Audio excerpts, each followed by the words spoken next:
Hello everyone, my name is Jake, we are the Whispers, and this is a Biomancer's Guide to Minecraft. So last video, I had some questions for you guys, and you guys gave me some answers. Namely, I discovered we could make a lot more gunpowder way easier than normal, and I wanted you to place your bets on how long until I carpet bombed a village, so we have those answers.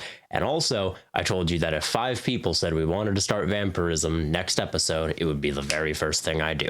So let's see what happened. 50 opportunists placed their bet for the next 2 episodes for a village to be bombed.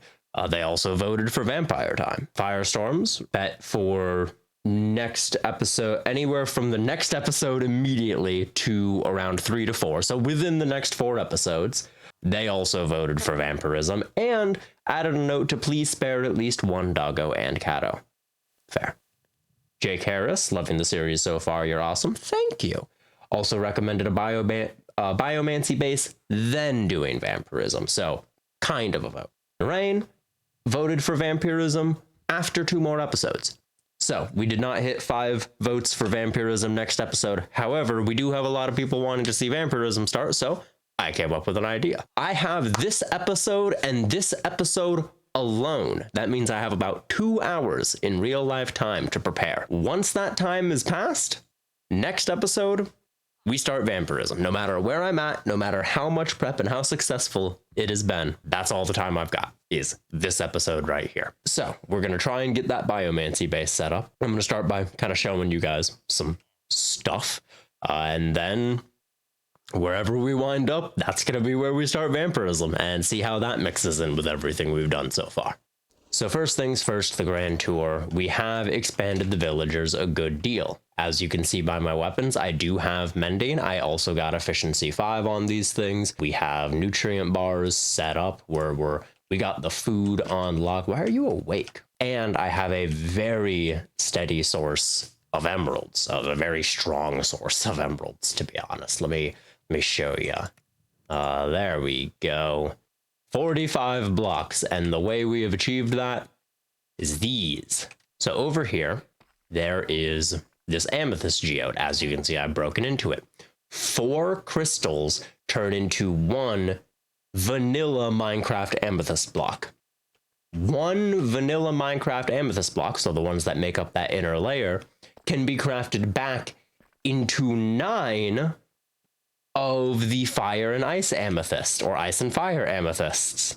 And if we come back here to our scribe, we'll find that our scribe trades 1-to-1 amethysts to emeralds, giving us a ton of free emeralds just from 1 geode. All of those emeralds I have in that backpack is just from a single geode, from the stacks of ice and fire amethysts that I collected, and it's fantastic.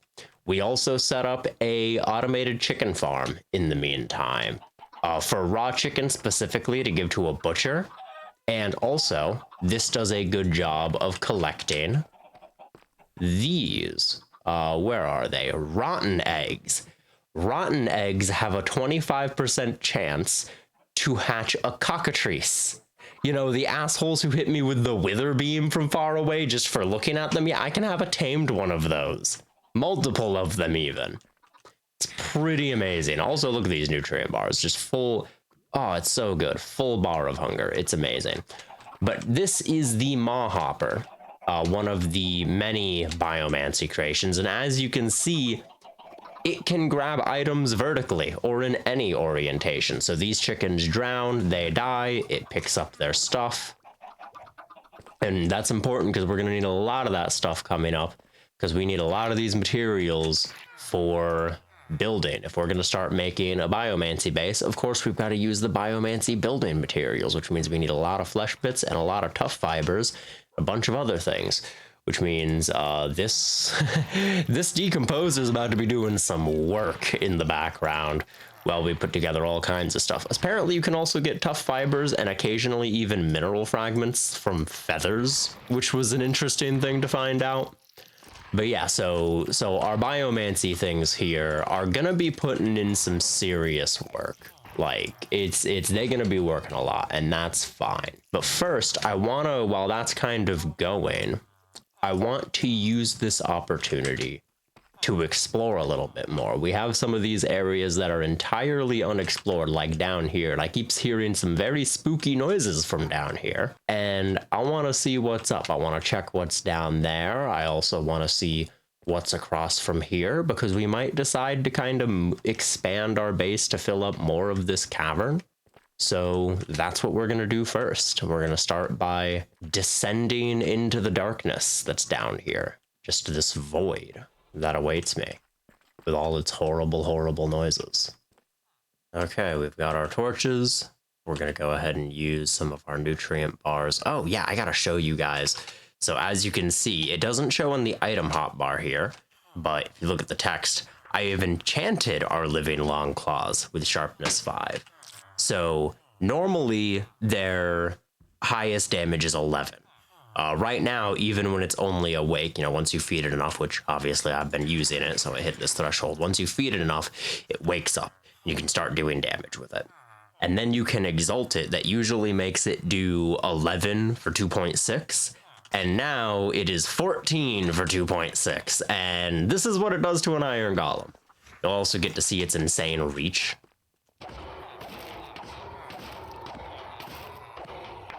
No crits, just kind of standing there whacking them.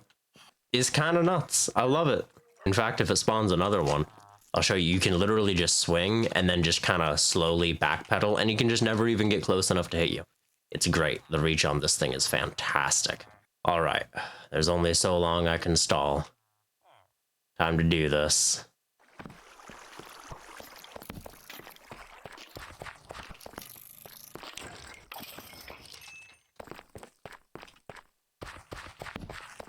Thankfully, it two-shots most mobs very quickly. Hi, creeper. Hi, creeper. Oh, hi, creeper number 2. Hi, creeper number 2. Hi, spider. Hi, spider. Hi, zombie. Bye, zombie. Man, these claws are so good. Oh my goodness, fuck. What are they? Oh, okay. That's what I heard. What are y'all? Tortoises? Looks like you have redstone and you have coal. I mean, you don't hurt me. I'm gonna add, I have a mob in mind that I'm gonna add specifically to make the caves more dangerous for the hardcore challenge after this series is done. And I'm not looking forward to it, I ain't gonna lie. The range of this weapon is gonna spoil me so badly. I'm gonna get so used to being able to hit things from this far away that I'm gonna forget how to use normal weapons. Like, I'm very powerful right now, but there are still things that are much scarier than I am. God, I hate... Oh, there's more than one? Come on. Come on.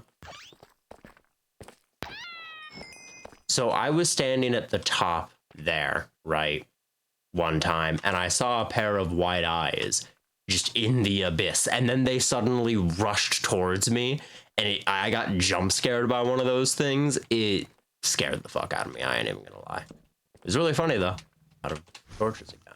What was that? The fuck was that noise? Nope. Nope.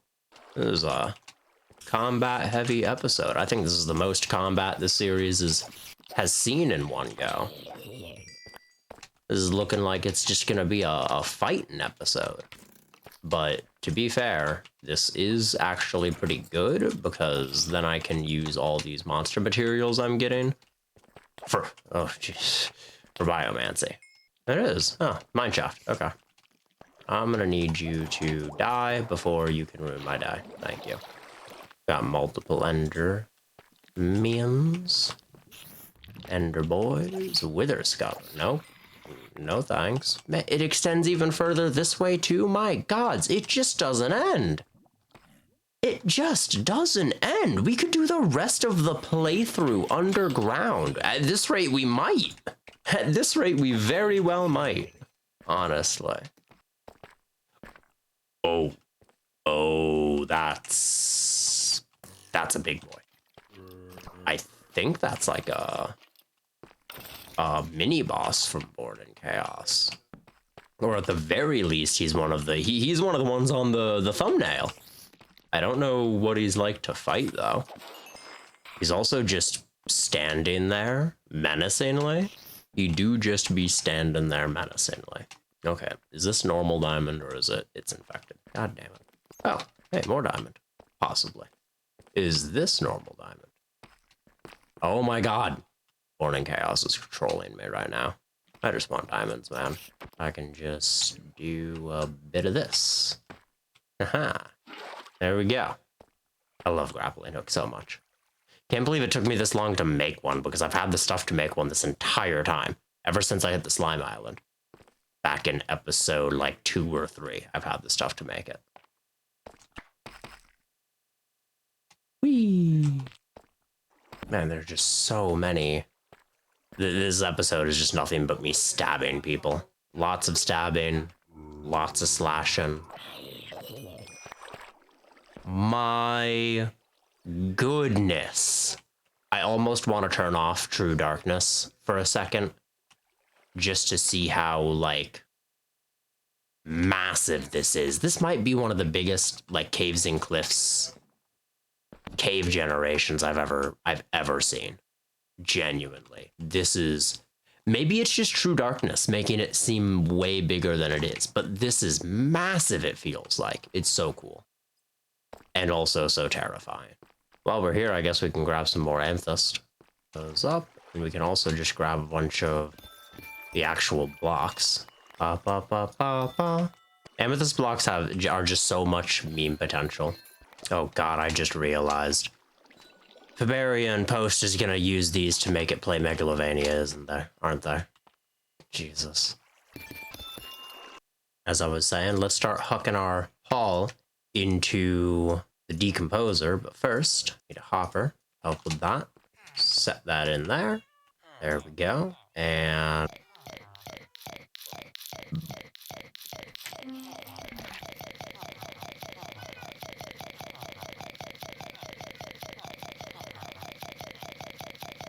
damn. There we go. Very nice. That is a hell of a meat haul. The meat bag is eating good tonight. Let's see, we have so many tough fibers and flesh bits now, and elastic fibers and bone fragments. And these are the main things that we use for making building blocks. You know, all these, a lot of flesh bits. The packed ones require the tough fibers as well. We can make shroom lights, which I think is really cool. Flesh ladders just require some bone fragments on top of that. We've got flesh fence and fence gates. The spikes, of course, for hurting anything that walks across, which I need to see about. If I can find a spawner, if I can find a mob spawner, that would be so cool, because then I'm just gonna put a bunch of, I'm gonna put maw hoppers, right, facing up with spikes on the top of the mouths, and then just have mobs walk over a floor of spikes until they die. So now we're gonna try and make a proper little biomancy area. First one we should make is definitely a bio lab, which is the last of our crafting stations. And all we need is some exotic dust. We also need another primordial cradle. I'm gonna make sure that you don't get in the way, because I don't want you registering my beautiful, beautiful flesh blob, my beautiful child, as a hostile entity and then trying to murder it. There you go. Have some food, little guy. I wonder if we can feed him a nutrient bar, because, like, if his growth is at all based on how much the food gives, this is gonna give a ton. Will it take? It will. Hey, come back. Where are you going? Come on. Eat your noms that I just gave you. Come on. What you doing? Eat your noms. There you go. Also, when we make the bio lab, we'll be able to make a growth serum that just makes him grow bigger instead of having to feed him a bunch. Okay, he does use it to heal. There you go. Now we've got all this room. We're not cramped in some tiny little house. I want to see how big he can get. Can he get any bigger? He can. Such a big lad. Such an incredibly massive lad. I think he just grew even bigger. I think he might be stuck. Oh, he's not stuck. I guess that's the max. All right.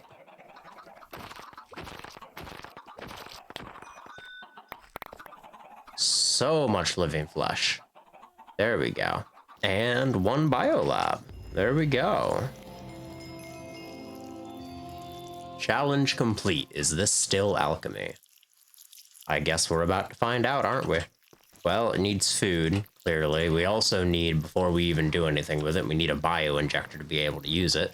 So let's get that made. I don't know if it's quite as bad for you guys, but on my end, this is a very, very noisy decomposer.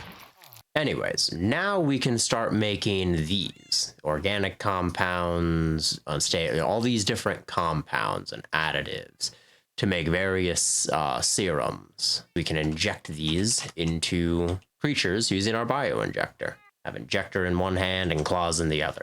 I'm not gonna hurt you, I promise. God, this looks so menacing. I love it.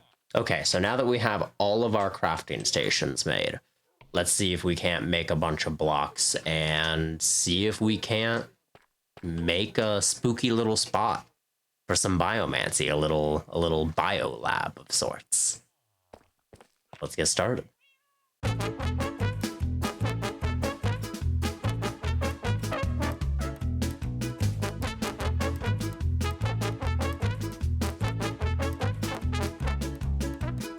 So I was just doing something, and I just learned a interesting quirk about Biomancy that I wanted to warn you all ahead of time about.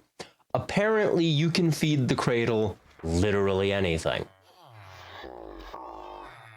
Oh, it doesn't want to take, really? Of all things, it doesn't want, really? So now you don't want to take my items. See, because you might notice I'm missing a shield and a backpack, and that's because I just fed it my backpack a few seconds ago.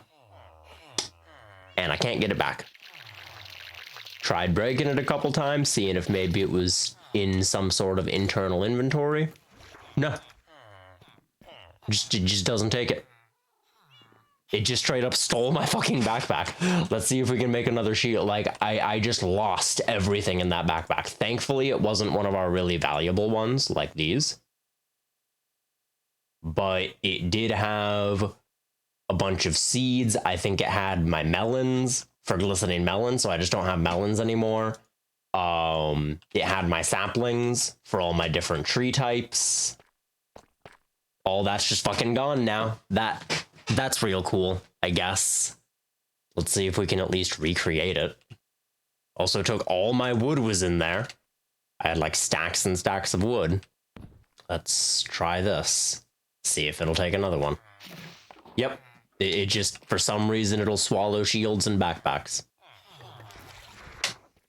So, I guess keep that in mind. Cool. All right.